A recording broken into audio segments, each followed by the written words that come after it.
at the Mojo Story. Let me introduce our guest today, Mohandas Pai, educationist, industrialist, commentator is with us. Welcome, Mohan. Always great to see you. Sherbir Panag, lawyer, commentator is with us. Great to see you, Sherbir. Professor Irfan Habib, one of our best respected historians, is with us. Good to see you, sir. Also joining us, PKD Nambiar, political analyst, businessman, commentator. Good to see you, PKD.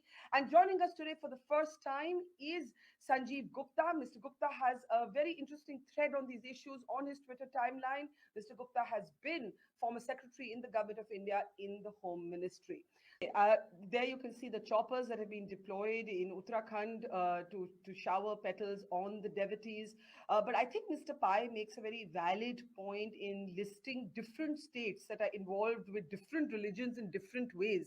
So there is officialdom in religion in India, and there's no escaping it. But what we must therefore ask is that desirable? Is there a way to unpack it? And is it equal?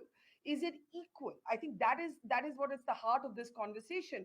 Now, Mr. Nambiar, I want to come to you. And the Hajj subsidy has been mentioned by everybody. So I think it's worth reminding our audience that there is no Hajj subsidy anymore.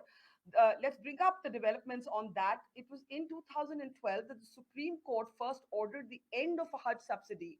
And basically, actually, what's interesting is that this was a two-judge bench. One of the judges, in fact, is a Muslim judge, Justice Aftab Alam. And he actually made the argument that Muslims should not be taking subsidies from governments if they want to go on the Hajj. And the Supreme Court set a 10-year upper limit. It was supposed to be phased out by 2022. However, the Modi government was able to announce the end of the Hajj subsidy much earlier in January 2018. That subsidy was gone. But I think, Mr. Nambiar, as has been listed by so many of our guests today, there are many, many other overlaps today, even in ways that most of us don't know between officialdom, government, and religion. Is that healthy, PKD? Well, as I always say in your shows, that being a minority in this country has always been a privilege because you get so much of benefits. But being a majority community, and many places the Hindus are actually a minority in this country, whether it is in the northeast, in some of the southern states. But if there is something which happens like this, then the overall there must be a large amount of questions to happen. I wanted to actually start from where Mr. Mohandas Pai ended. There are more than I have written an article in 8 languages that all the temples should be free. And I wanted to do a show, a big program on the 8 languages. It was a very big article I have written with the full facts. Why only Hindu temples have been governed by the governments? Now, is this all money which is collected by these Devaswam boards or in different names in which different parts? And there is no politics in it because there are even BJP governments have also acquired temples in the government fold. So our secularism, the so-called the former the secretary on this panel was talking about the secularism and the beauty of how the government should be impartial. That is the kind of secularism we have brought in, not like the Western kind of a secularism.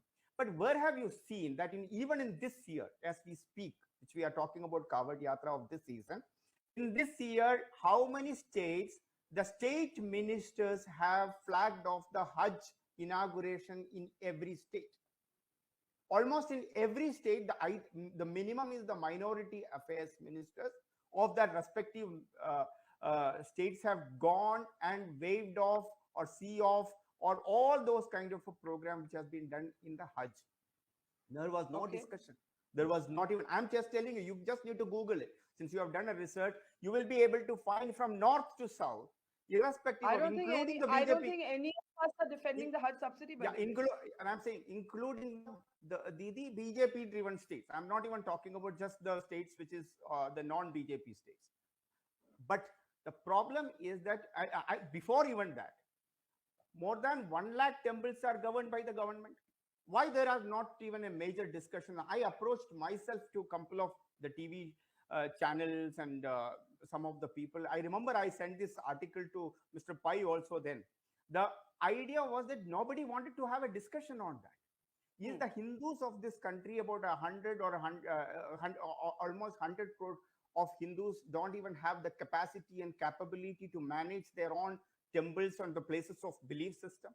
If the Sikhs Okay. in this country, if the Christians in this country, if the Muslims in this country can manage, do you think that the Hindus in this country have no capability and capacity to manage their own belief system and Okay. their temples? Let me put Not that. even Let me. that. No, no, no, no, no, no, no. You have to give me another one. I waited for 25 minutes because this is a topic which is Okay. very close to my heart. Okay. I'll tell you Okay. another incident. Why these temples have been taken over? The Hindu temples historically are the custodian. For an example, my family temple in Kerala, which owns about 8,500 acres of land, which it's my family temple. In a way, the temple belongs to my family, and the whole land of about 8,500 acres in paper and beyond that. But the moment the government took over that, it is not the temple which they took over, they also took over the entire land. So, in other words, the government has been capturing the land and the not only just the temple, I see the your entire point. wealth, entire wealth. Now, today we are a country. We have not started. This is basically to Sanjeev Gupta ji. Sir, India is not born in 1947. India has got a cultural history of 5,000 years, and that cultural history of us is clearly is a Sanatan Dharma, and that is the culture. When the Prime Minister do Bhumi Pujan for a parliamentary building, people have questions. When the Kawad Yatra ke upar agar phool चढ़ाते हो No, तो no. problem है. नहीं, नहीं, the सुनिए, problem is सुनिए. that there is an issue. No, there is Mr. an issue for Nambiar. some Acha, people now you've spoken a lot. from the religion, and they have nothing to do with the religion, and the religion should not be a business for them. And when I say this word business, I can give you enough proof. And unfortunately, Sanjeev ji don't even know the partial knowledge about it. With all due respect to your seniority, What sir, did he because say I've done. wrong? What No, no, I am specific thing? talking about all the Make a funds. specific All point. I'm coming to that. State governments, such as, for an example, Kerala Devaswam Board. In Kerala, they have got three Devaswam boards. That is called as the Travancore Devaswam Board, the Malabar Devaswam Board, and the one under the Kochi Devaswam Board. And other than that, there are specific some temples which has got their own specific Devaswam boards, like a Guruvayur or very Shabrimala. They are very large temples. They have been confined as a one. All these money which is collected, even in during the calamity, which has the flood which took place, the money which has been transferred by the government has taken from the Devaswam board. I think about 20 crores. I don't know the figure exactly, 20 or 30 crores. There was some kind of a hue and cry. Then they said it belongs to the people, and this money is going to the people. And I am not against it. I think the temples are supposed to be the public place, and it is meant for the devotees. So please never say. And this is not only the Kerala. I said I can give you examples of Karnataka and some of the Okay. mud which has taken over by the government. The monies have been used. Not only just the money in cash, Barkha. The problem why the people we don't understand it is the large amount of land which these temples hold. So they are Yeah, we got that basically point. that's the Yeah. and now most importantly, I am for if the governments across the country is ready to take over all the Muslim church, Muslim the masjids and the land, all the churches, all the gurudwaras, I am for it. But why only this treatment for the Hindus? And as Mr. Pai said, 1,14,000 temples have been taken over or controlled by the massive governments, irrespective of their faith. Yeah. Why is it only that? Another Okay. thing, the larger point which we need to today, we are living in a social media. Everything is live. We are seeing it. This tradition has been there.